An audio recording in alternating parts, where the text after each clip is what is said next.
Abdelaziz ibn Abdillah ibn Baz, rahmatullahi alayhi rahmatan wasi'a, ذاك الإمام, c'est ce grand savant. Il a atteint les 90 ans. Il était malade d'un cancer. Il sortait de l'hôpital. Sa femme, elle a décalé le réveil. Pourquoi?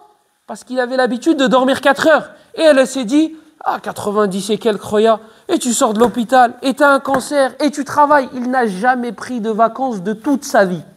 De toute sa vie. Vous allez juste lire sa biographie, vous allez être épuisé, vous allez être essoufflé. Je dis, mais comment un homme, il peut faire ça? Ses élèves, ils disent, des fois, il restait assis après le fajr sur sa chaise, en train de faire tadris, en train d'enseigner, plus de 3 heures d'affilée. Et il faisait des matières différentes. Les élèves ils disaient, nous, on avait mal aux jambes. Il ne changeait pas de position. Il avait un cancer. Il avait atteint les 90 ans. Il faisait des allers-retours dans les hôpitaux. Et il dormait 4 heures. Et toi et moi, on ne peut pas dormir 4 heures. C'est pas toi qui te vantes de courir 20 km et tu dis, oh, moi, en plus, je cours vite et je m'arrête pas et je tape dans le sac et j'ai fait 5 minutes sans m'arrêter. Ben vas-y, dors 4 heures. Essaye, au moins une fois par semaine. Tout à la fin de sa vie, il est sorti de l'hôpital. Il était malade. Il avait un cancer et durant les cours, des fois, il s'arrêtait, il faisait ça. Et il parlait plus. Et après, il faisait ça. Et il continuait le cours. Et je te parle pas d'un mal de gorge où tu tousses, etc. Moi, je te parle d'un cancer. Je te parle d'un gars qui a atteint les 90 ans. Il faisait des allers-retours dans les hôpitaux. Il sort de l'hôpital. À cet âge-là, il va pour dormir, sa femme elle décale le réveil. Pourquoi sa femme elle décale le réveil? Il est aveugle. Rahmatullahi alayhi. Il est aveugle. Il a perdu la vue, 19 ans, et il ne voyait plus rien. Et d'ailleurs, quand il a perdu la vue, il y a dans sa famille, ils ont dit Miskin, Ibn Baz. Miskin Ibn Baz. Hana al-masakin. C'est nous les masakin. Nous on voit mais on ne voit pas. Lui il ne voyait pas mais il voyait. Vous allez comprendre dans quelques secondes. Donc du coup, Khalid l'a compris direct.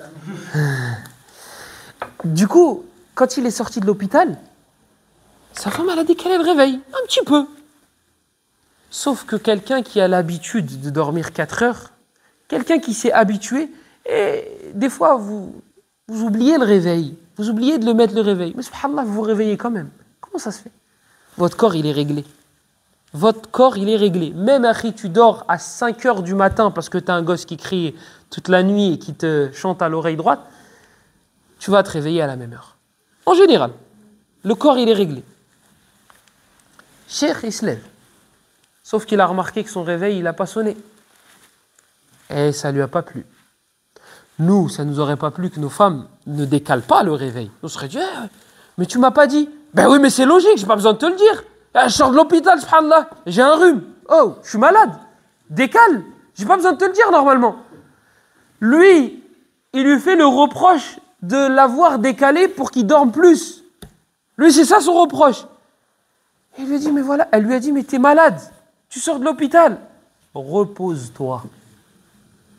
Il lui a dit, le repos, c'est pas ici. Ar-raha, laysat haouna. Il a dit, le repos, c'est pas ici. Le repos, c'est pas ici. Et il a raison. Le repos, c'est pas ici. Le repos, c'est pas ici. Mais on parle de quoi, là? On parle pas d'un gars, il a dormi 6 heures, il se réveille fatigué, et il a envie de prendre des vacances, on lui dit, oh non, mais le repos, c'est pas ici. On parle d'un gars qui sort de l'hôpital, qui avait atteint les 90 ans, et qui dormait 4 heures par nuit. Et 4 heures par nuit, c'était pas pour Issalli al-Fajr. C'est pas pour Issalli al-Fajr, là, qui dormait 4 heures. C'est pour faire Qiyam al-Layl. Parce que pour lui, c'est normal de faire Qiyam al-Layl.